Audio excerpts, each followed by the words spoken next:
நம்ம சோடாப்டி பையன் வந்து அவ்வளவுதான் நம்ம மோமா ஐசி வந்து மறந்துட்டாங்க அப்படின்னு சொல்லிட்டு அவன் ஸ்கூல் போயிட்டு இருக்கல திடீர்னு பார்த்தா அங்க வந்து மோமா ஐசி இருப்பா. இவன் வந்து நம்ம வேற யாருக்கும் வெயிட் பண்ணிட்டு இருக்காங்க போல இருக்கு அப்படின்னு நினைச்சிட்டு இவன் மட்டும் போயிட்டு இருக்கல அவங்க பார்க்காம அவ பார்த்தா திடீர்னு வந்து ஒரு இடி இருப்பா. இவன் இந்த சோடாப்டி அப்படின்னு சொல்லிட்டு பேசிட்டே போயில இந்த மாதிரி அவன் வந்து சொல்லுவா, அடே எனக்கு இந்த மாதிரி ஏலியன்ஸ் பத்தி தெரிஞ்சுக்கணும் ஆசை இருக்கு எனக்கு சொல்றா அப்படின்னு சொன்னேன். இதை வச்சு இதே பேசலான்ட்டு இவங்க எல்லாரும் அவங்க கிளாஸுக்கு போயிடுறாங்க. மோமா ஐசிக்கா இவனை பார்க்காம ரொம்ப போர் அடிக்குது. இவ மட்டும் வெயிட் பண்ணிட்டு லஞ்ச் டைம் இப்போ வந்து கரெக்டாக லஞ்ச் டைம் வந்தோன்னே இவ மட்டும் எல்லா இடத்துலையும் தர கிளாஸ் முழுக்க அவன் காணவே காணும். இவன் வந்து அவன் கிளாஸ் வரையில அவன் வந்து இவன் கிளாஸ் வந்துருக்கான். அதனால யார் எங்க இருக்கானே புரிய மாட்டேங்குது. ஒரு டயத்துல இவன் வந்து இந்த சைட் சேர்ல உட்காந்துருக்கான், இவன் வந்து அந்த கார்னர் சேர்ல வந்து உட்காந்துருக்கான். அப்பயும் நீ வந்து பார்க்காம இருக்காங்க.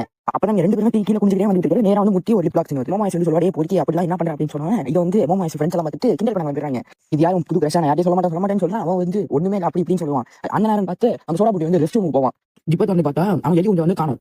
அவன் வந்து சொல்லுவான், இப்போ நம்ம டர்போ கிரானி அழிச்சோம் எப்படி அப்படின்ட்டு இது குடு மோமா ஐசி கிளாஸ் போவான். அங்க நான் அவன் ஃப்ரெண்ட்ஸ் கலாய்ச்சி விட்டுக்கல இவன் உள்ள போயிட்டு மோமா ஐசியும் கத்துக்கிட்டே உள்ள வரான். இவன் எல்லாம் பார்த்துக்கிட்டு இவன் அவங்க கஷ்டம் அப்படி இப்படின்ட்டு கலாய்ச்சிக்கிட்டே இருக்காங்க. இவன் வந்து சொல்லுவா, நீ யாருன்னு எனக்கு தெரியாது போன்னு சொன்னோன்னு நம்ம சோடா பையன் வந்து கொஞ்சம் ஒரு மாதிரியா இருந்தான். அதுக்கப்புறம் சாயந்தரம் இது எல்லாரும் அப்படியே கிளம்பி போயிட்டு இருக்கல நம்ம சோடா பையன் வந்து ஒரு ரோஸ் கலர் மண்டை வச்சிருக்க பொண்ணு வந்து டொப் பண்ணி இடிச்சுவா. இந்த மாதிரி சாரி இன்னும் கேட்கல அவன் வந்து சாரி யாம தான் தப்பு அப்படின்ட்டு இவன் ரொம்ப ஒரு மாதிரி பண்ணுவான். இவன் அந்த ரோஸ் கலர் மண்டை வச்சிருக்க பொண்ணு பேசிட்டு இருக்கிறத பார்த்துட்டு மோமா ஐசி வந்து பார்த்துட்டு யோசியா அவனுக்கு இந்த மாதிரி ஃப்ரெண்டே இல்லையா அப்படின்னு சொல்லிட்டு யோசிச்சுட்டே இருக்கல. அவன் வந்து அப்படியே மோமா ஐசி பார்த்துட்டு இவ பாட்டு ஓடி வந்துவா. ஓடி வந்து அவன் ஃப்ரெண்ட்ஸ் சொல்லுவா, அவன் பைத்தியக்காரன் அப்படியே வழி போய் அப்படி இப்படி சொல்லோன்னே நம்ம மோமா ஐசி வந்து சைக்கிள் வச்சு ஒரு தகரடப்பா வந்து டம்முன்னு அந்த ரோஸ் மண்டக்காய் மேலேயே ஒரே போட்டோன்னே அவ அப்படியே கீழே வந்துருவா. இது அப்படியே நம்ம டக்கா கூட தம்பி வந்து தூக்கலாம் போவேல இவன் வந்து குடு மோமா ஐசி போய் ஒரு கட்டி பிடிச்சிட்டு போயிடுவான். அதுக்கப்புறம் நம்ம மோமா ஐசியோ சோடா அப்படியே நடந்து போயிட்டு இருக்கல இந்த மாதிரி மெயினான விஷயத்தை சொல்லுவான். ஒரு சோடா இந்த மாதிரி காணும் எது அப்படின்னு கேட்டோன்னே என் எலி குஞ்சன்னு சொன்னா அவள் சிரிக்க வந்துடுறா. அப்படியே அந்த சீனை கட் பண்ணா மோமா ஐசி காய்கறி வீட்டுல வந்து இருக்காங்க. அந்த காய்கறி வந்து என்ன சொல்றாங்க, நான் அன்னைக்கே காட்ட சொன்னேன் இருக்கா இல்லையான்ட்டு இப்ப பாரு அப்படின்னு சொன்னோன்னே அவன் வந்து சரி டென்ஷன் ஆயிடும். இப்ப இல்ல என்ன பண்றேன்னு சொன்னோன்னே அவன் வந்து அப்படியே ஒரு இது மாதிரி பண்ணுவான் மந்திர மாதிரி பண்ணோன்னா இந்த வீட்டுல வந்து ஏதோ ஒரு தீய சக்தி இருக்கு. நம்ம மோமா ஐசி ஒரு சைக்கிள் பவர் வச்சு பார்த்தா இந்த சோடா புட்டிக்குள்ள நம்ம இருக்கு அது அப்படியே அவ கைக்குள்ள வச்சு விட்டு இழுத்து பார்த்தா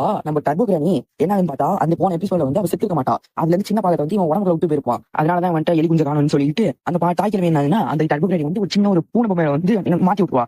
இதோட இந்த எபிசோட் வந்து முடிஞ்சு. மறக்காம சர்ப்ரைஸ் பண்ணுங்க. தேங்க்யூ.